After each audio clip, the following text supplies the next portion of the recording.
বিসমিল্লাহির রহমানির রহিম। শহীদ রাষ্ট্রপতির জনগণের জন্মবার্ষিকী উপলক্ষে এই এলাকার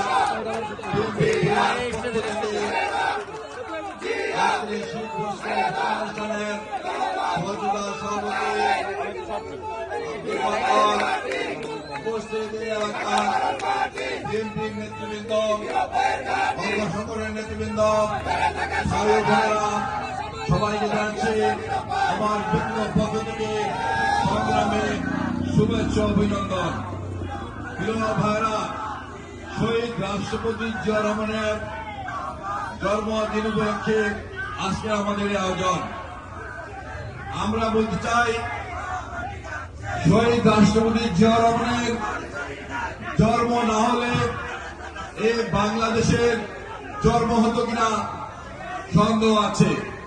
কারণ ৭১ সালে স্বাধীনতা যুদ্ধের পূর্বে আমরা দেখেছি রাজনীতিবিদরা স্বাধীনতার জন্য আন্দোলন সংগ্রাম করেছে, কিন্তু শেষ মুহূর্তে এসে রাজনৈতিক নেতৃবৃন্দ কিন্তু স্বাধীনতা যুদ্ধ ঘোষণা করেনি।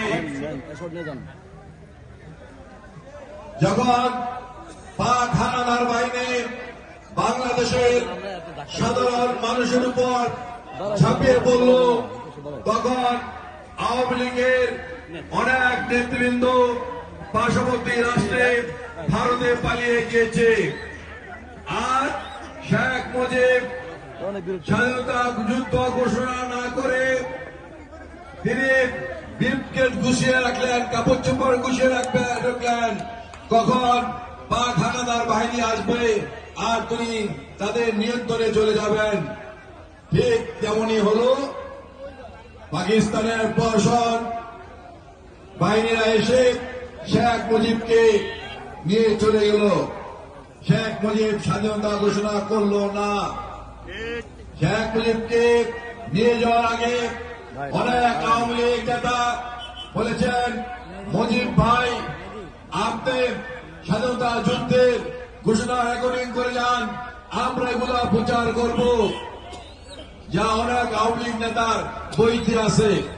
শেখ মুজিব বললেন, আমাকে কি ফাঁসির কাছে ঝুলাতে চাস?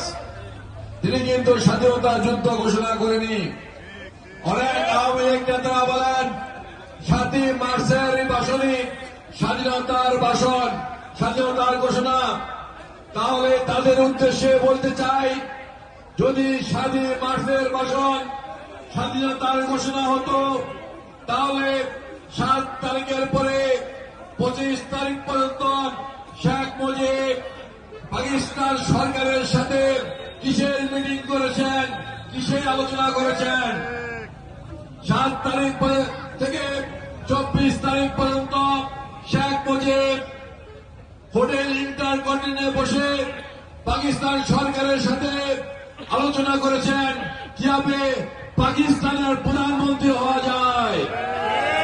শেখ মুজিব স্বাধীনতা চাননি, স্বাধীনতা ঘোষণা করেননি।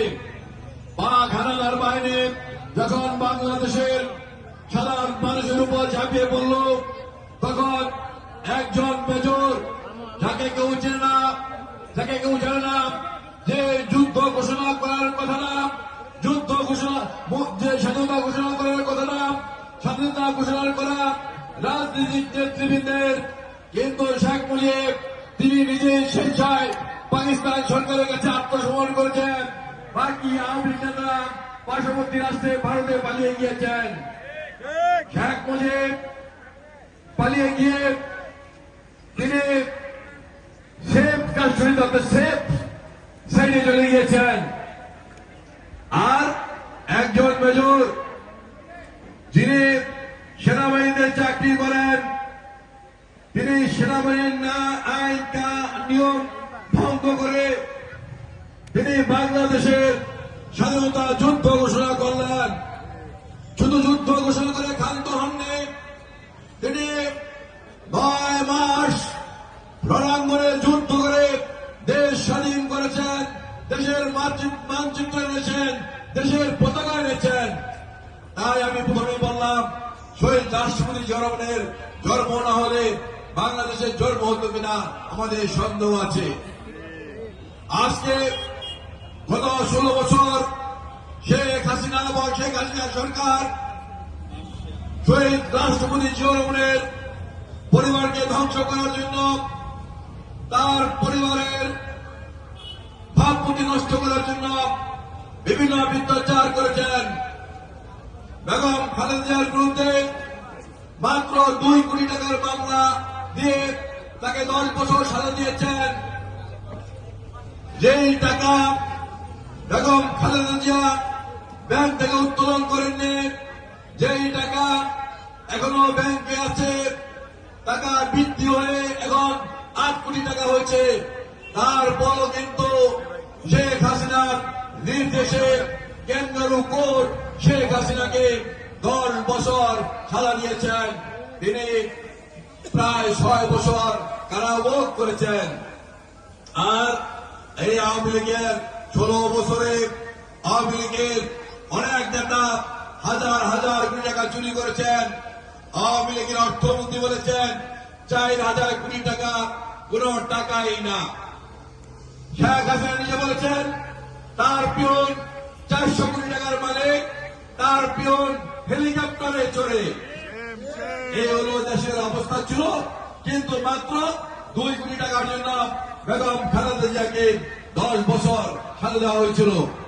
আমরা বেগম খালেদা জিয়ার উন্নত চিকিৎসার জন্য আমরা আন্দোলন সংগ্রাম করেছি।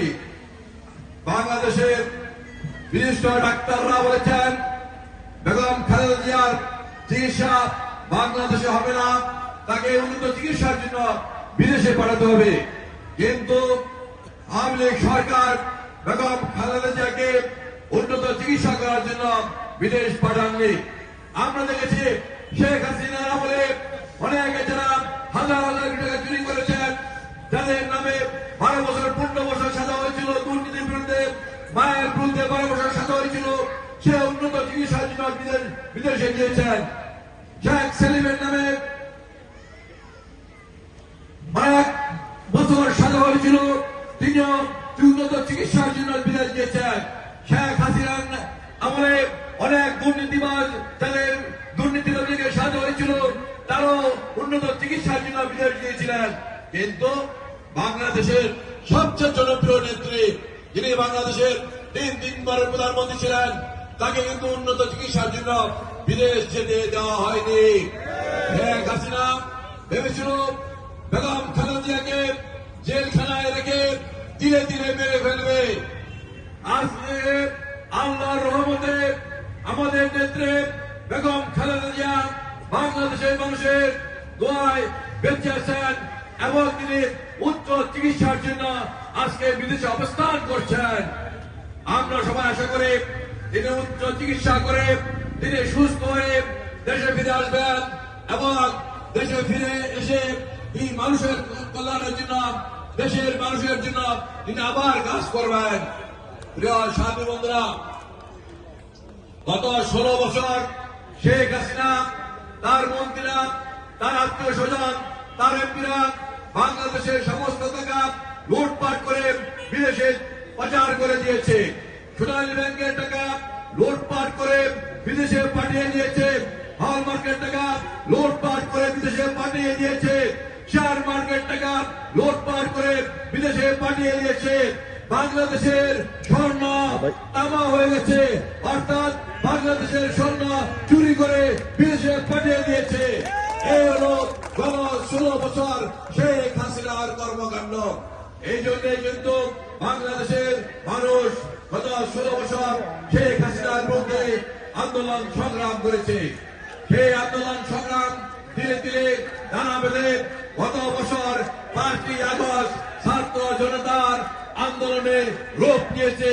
সেই আন্দোলনকে আমাদের নেতা তারেক রহমান বাংলাদেশের যুব সমাজকে, বাংলাদেশের ছাত্র সমাজকে, বাংলাদেশের শ্রমিক সমাজকে ঐক্যবদ্ধ করে সেই ছাত্র আন্দোলনকে তিনি ছাত্র জনতার আন্দোলন সৃষ্টি করে শেখ হাসিনার পতন নিশ্চিত করেছে।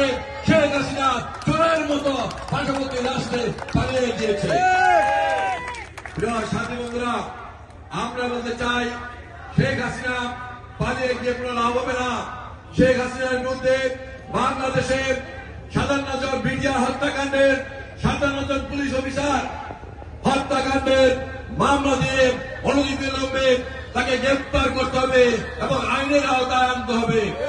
শাপলা চত্বরে হেফাজতের জনসভায় কোরআনের ফাঁকি হিসাবে পরিচিত সেই ছোট ছোট শিশুদেরকে, হাফেজদেরকে গুলি করে হত্যা করেছে। সে হত্যা করে তাদেরকে গ্রেফতার করে তাদেরকে আইনের আওতায় আনতে হবে। সাথী বন্ধুরা, এই কারণেই শেখ হাসিনা আজকে দেশে না থেকে বিদেশে পালিয়ে গিয়েছে। তার সাহস নেই দেশে থাকায় মানুষের মুখোমুখি হওয়ার, তার সাহস নেই সে যে অত্যাচার করেছে, নির্যাতন করেছে, চুরি করেছে, ডাকাতি করেছে। এর কারণে শেখ হাসিনার সাহস নেই, তারা বিদেশে পালিয়ে গিয়েছে। সাথী বন্ধুরা, আজকে বিদেশে পালিয়ে গিয়ে আজকে পার্শ্ববর্তী রাষ্ট্রের সাথে মিলে বাংলাদেশের গণতন্ত্রের বিরুদ্ধে, বাংলাদেশের স্বাধীনতা সার্বভৌমত্বের বিরুদ্ধে আজকে চক্রান্ত করছে। আমরা বলতে চাই, আমরা বাংলাদেশের মানুষ আজকে তারেক রহমানের নেতৃত্বে আজকে ঐক্যবদ্ধ।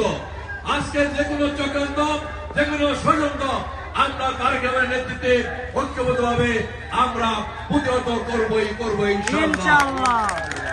প্রিয় সাথী বন্ধুরা, আমরা গত 16 বছর শেখ হাসিনার নির্বাচন খেলা দেখেছি। শেখ হাসিনার নির্বাচন দিয়েছেন, বাংলাদেশের মানুষ ভোট দিতে পারেনি। ভোটের আগের দিন রাত্রেই ভোট দিয়ে ভোটের বাক্স ভরে দিয়ে ভোটের রেজাল্ট ঘোষণা করে দেওয়া হয়েছিল। আমরা আজকে ভোট দিতে চাই। আমরা ভোট দেওয়ার জন্য দীর্ঘ 16 বছর আন্দোলন সংগ্রাম করেছি। আমাদের নেতা তারেক রহমান বলেছেন, যে সকল সংস্কার জরুরি, এ সকল সংস্কার শেষ করে অনতি বিলম্বে নির্বাচনের তারিখ ঘোষণা করুন। প্রিয় সাথী বন্ধুরা, আমরা দেখতে পাচ্ছি একটি গোষ্ঠী আজকে ক্ষমতার লোভে পড়ে গিয়েছে। আজকে একটি গোষ্ঠী ক্ষমতার লোভে সংস্কারের নামে নির্বাচনকে পিছিয়ে দিতে চায়।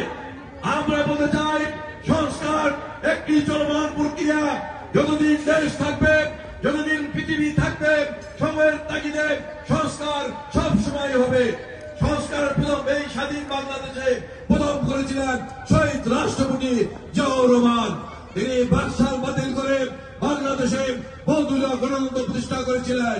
তার পরবর্তী পর্যায়ে সবচেয়ে বড় সংস্কার করেছেন আমাদের